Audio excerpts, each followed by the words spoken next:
In the heart of Connecticut, shrouded by the dense canopy of the dark entry forest, lies the remnants of a settlement long abandoned, a place once teeming with life but now suffocated by an oppressive silence. This is the story of Dudleytown, a place where the boundary between the living and the dead is as thin as the mist that blankets its forgotten grounds at dawn. Let us delve into the shadows of the past and unearth the chilling origins of a town that's become synonymous with the haunted and the cursed. It began in the 1740s, with the arrival of Thomas Griffiths, the first to lay the foundations of what would later be called Dudleytown. Nestled in the Litchfield Hills, the land was fertile and promising. Soon, other families followed, including the Dudleys, whose name would forever be etched into the annals of the supernatural and the damned. The Dudleys were descendants of English nobility, and with them, they brought not only hopes of prosperity but also, as legend has it, a dark cloud that had loomed over their lineage for generations. The curse of the Dudley family stretched back across the ocean to their ancestral home in England. It was said that a forebear was involved in the overthrow and execution of King Henry VIII's advisor, Thomas Cromwell. This act was believed to have ignited the wrath of a malevolent force, a force that plagued the Dudleys through the centuries, with each generation facing untimely deaths, madness, and despair.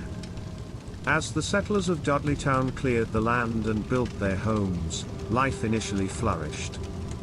Orchards blossomed, and the ring of the blacksmith's hammer mingled with the laughter of children. But the happiness was short-lived.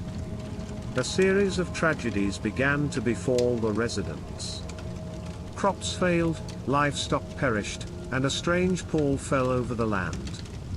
The wilderness that surrounded Dudleytown seemed to close in, isolating it from the world beyond the hills. The first recorded hint of darkness came with the tale of Abigail Dudley. It was said that she ventured into the woods one autumn evening, and was never seen again. Some whispered that she was taken by the forest itself, a victim of the ancient curse her family had brought with them. Her disappearance left a void in the town's soul, one that would only widen with time. In the years that followed, a pattern of misfortune and madness plagued Dudleytown. A local farmer, struck by the sudden and inexplicable madness, wandered into the forest, his screams echoing through the night, only to be found lifeless at the base of a towering oak, his eyes wide with an eternal terror. Another resident, a young woman named Elizabeth, claimed to see apparitions in the woods, figures cloaked in the murk, watching her, whispering in a language she could not understand but felt in the marrow of her bones. The settlers were no strangers to hardship, but the events in Dudleytown were beyond the realm of the natural. Families fled, leaving behind their homes and belongings, as if the very soil was poisoned by the curse. Those who remained often spoke of an oppressive atmosphere, a feeling of being watched by unseen eyes. The night was no longer a time of rest but a gauntlet of shadows and murmurs that clawed at the fringes of sanity. By the turn of the century, Dudleytown was all but deserted.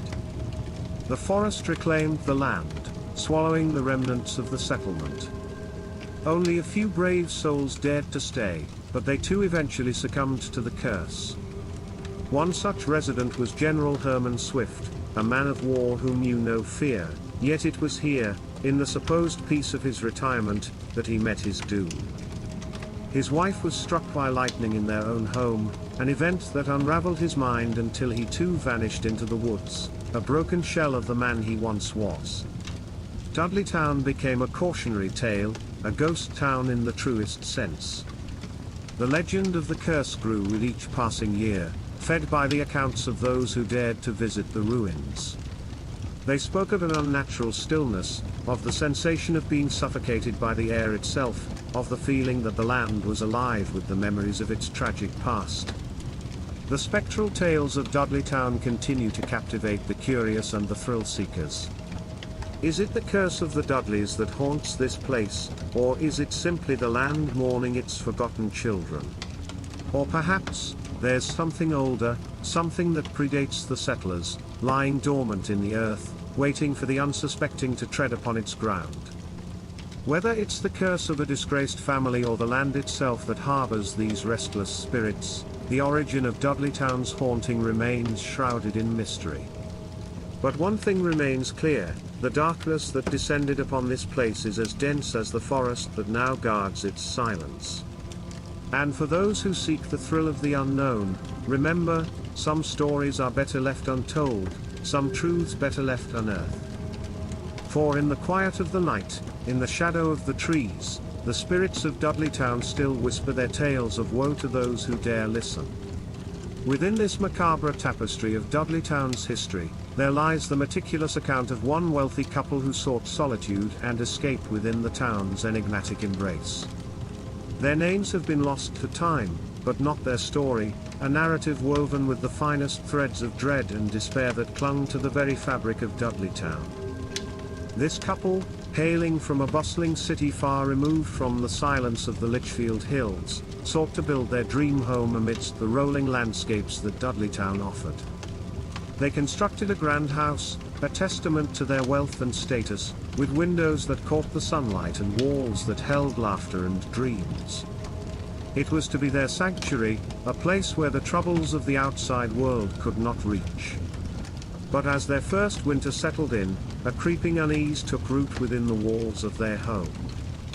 The couple began to experience incidents that they could not explain, doors that would open on their own, whispers that danced in the corners of rooms, and a persistent chill that seemed immune to the warmth of their hearth. One particularly bitter night, the lady of the house awoke to the sensation of being watched. As her eyes adjusted to the darkness, she saw what appeared to be a figure standing at the foot of their bed, shrouded in the shadows. She screamed, rousing her husband, but the apparition vanished as quickly as it had come, leaving no evidence of its presence but a lingering sense of dread. In the days that followed, her husband, once a skeptic of the supernatural, confessed to seeing the same figure, this time in the daylight, standing amongst the trees at the edge of their property, its gaze fixed upon the house. The sightings escalated, each more bold and terrifying than the last. The couple reached out to their neighbors, only to be met with grim faces and hushed tones. They were warned that the land was cursed, that the spirits of those who had suffered in Dudleytown were bound to the earth, their pain etched into the very soil they had tilled. The couple, once proud and defiant, felt their resolve crumble under the weight of an unseen force. As winter gave way to spring, the couple's relationship began to fracture. The lady fell ill, her once vibrant eyes now hollow and filled with a fear that could not be soothed. Her husband, consumed by an obsession to protect their home, to prove that they could overcome the curse, began to wander the woods at night, muttering about forces that sought to claim their happiness. Then, one fateful evening, as the sun dipped below the horizon, painting the sky with the blood-red hues of an ominous sunset, the couple vanished.